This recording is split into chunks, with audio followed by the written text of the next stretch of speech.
What is up, boys? My name is Berate, and stealth in Valorant is something that not a lot of people understand to its fullest extent. That's a good one.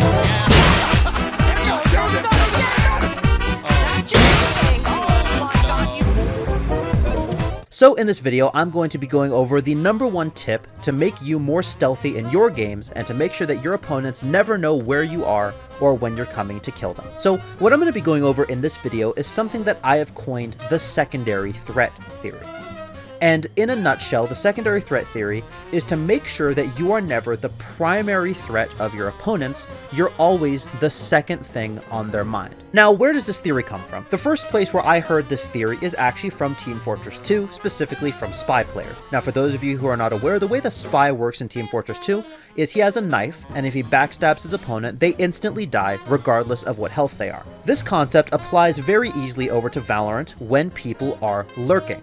If you are lurking up, chances are what you're going for are backs turned to you so you can get easy shots and kill them from behind. Now, the #1 way to get your opponent's backs turned to you is to ensure that you're only walking up when their attention is diverted elsewhere. So this is how a round would normally start out in Valorant. At this point in the round, the enemies are not really focused on anything. Everything is a threat to the enemies. They don't know if your team's going to be rushing mid. They don't know if your team's going to be rushing A, rushing B, without any sort of information. But the second that your team gives them some kind of information, that becomes the immediate threat, or what I have coined the primary threat. Now, what you, let's assume you're Cypher here, as the lurk player or the stealth player need to understand is you want to be the secondary threat. You always want to make sure that at no point you become the primary threat. And this is in a nutshell what secondary threat theory is. Now, how do you know when your enemies are distracted? There's a very easy way to tell, and it's what has your team been doing in the round. Let's say, for example, your team is just sat B main and they got smoked off.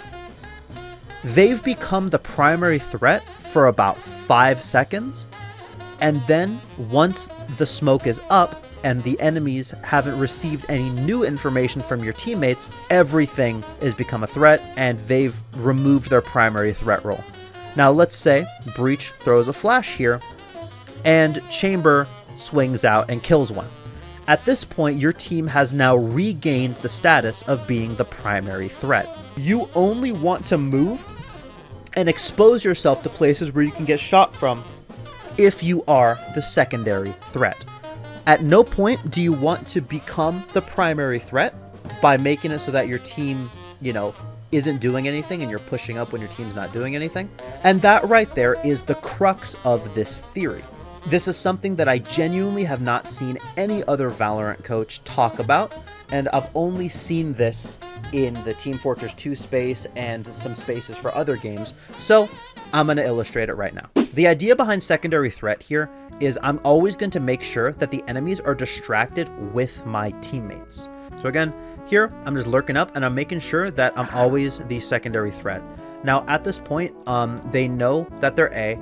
So when you're on defense walking out like this, your team and the site is already the secondary threat in and of itself. So flanking on defense is very strong and I will always advocate for it just because you are already always a secondary threat. Unless they have some kind of flank watch, there's no way that they know that I'm flank right now, and thus I am not a threat to them because, I haven't made myself a threat. Right now, they have no idea where I am. They don't know that I'm flank and they don't know where I am flanking. So hopefully I get someone not aware. So again, the idea behind it is I'm keeping sneaky and I'm making it so that he didn't know where I was, so that he was looking somewhere else, so I got a free kill. Even though, his face was right to me, if you look back in the replay, he was looking over here when I was right here. And that's the idea, is you never want to be the primary threat. Wow, you never want to be the primary threat. You always want to be the secondary threat. I'll look up B for this round, because chances are they don't go B. Chances are they probably go C here. All right. Again, so right now, the primary threat is my 2 teammates on A, and the idea that they're hitting site. Teammates can be a primary threat, but it's also ideas that can also be a primary threat. Right now, their goal is to hit A. Their goal isn't to check flank. So right now, their primary goal is to hit A. not to check flank, so that's why this flank is good for me right now. The second I open this door, I make myself a threat, but at this point in the round, I've pretty much already won, so it's not like it matters. But let's say, for example, there was still some stragglers here, or my teammates were dying, they were pushed all the way back, stairs and CT, and I needed to get front side control for my team, and to say person here, burst in here. I get back turned to me with a strategy. My team kind of just ran in and killed everyone, but we won the round, so that doesn't matter. Secondary threat theory still applies though. It applies to teammates, but it also applies to ideas as well. You want to figure out what their goals are, and you want to make sure that you're not getting in the way of that, or making it so that you're not going to run into their line of sight as they're trying to chase them. So they probably go see this round, so I'm just going to jump spot this. Okay, they haven't gone see here. The reason why I'm shift walking, going very slow here, is all riding back on secondary threat theory. The second that I make a footstep, they know that I'm flank, and I immediately become the primary threat. I don't want that to happen. I'm also going to trigger discipline a little bit here, because I think I'm good for more than one here if I really, really try. So I'm going to try and trigger discipline a little bit. I didn't get that second kill. I got a little bit robbed, but still, something that needs to happen was that Phoenix wasn't ready for me. He was kind of just sat back here. He wasn't actively holding me here. If he was actively holding me, I would have died immediately. If he would have read that I flanked. But he was kind of just sat back here reloading his gun, I'm pretty sure. Or he was sat back here waiting for his Tejo to do something. I wasn't even in that Phoenix's mind when he started. Wasn't even in the Phoenix's mind when I was going for that. And that's what you want. You want to be out of sight, out of mind for your opponent. Now, I can't really apply secondary threat theory that much here, just purely because of the fact that my teammates are kind of just pushing everything for some reason. But this round, I'll just play normally. All right, now immediately secondary threat theory is going to apply right now with this retake. I'm going to walk around here, and I'm going to try and get a nice angle on them. Right now, the primary threat is from Heaven and from Link. The second I break this door, then I become sort of the primary threat, unless they don't notice. What my teammates are doing right now is my teammates are very, very much the primary threat on A, so I'm going to be walking up B here. And because I'm not the primary threat, I've just caught this clove with their knife out, and if I was any good, I get that kill immediately.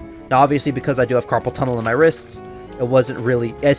You see, the clove wasn't even expecting me there. Reason being was I wasn't the primary threat. And because I'm not the primary threat, my enemies feel safe to walk around, see with their knife out, because they don't expect me to be there. Now, they're probably going to think that I'm going to regroup with my team here. I'm not. I'm going to walk upstairs. Now, obviously, because my wrist is awful, I can't really kill anything, but I hope that I'm sort of illustrating my point of secondary threat theory. You do need mechanics to hit your shots, but as long as you're staying unpredictable, you're going to have an advantage going into any fight. Your goal isn't to win 100% of the time. Your goal is to win 60% of the time. Anything to give yourself a little edge in a fight is good, and if you can get that edge in a fight without wasting any of your utility, that's even better. And one of the best ways I've found to do that is, say it with me now, secondary threat theory.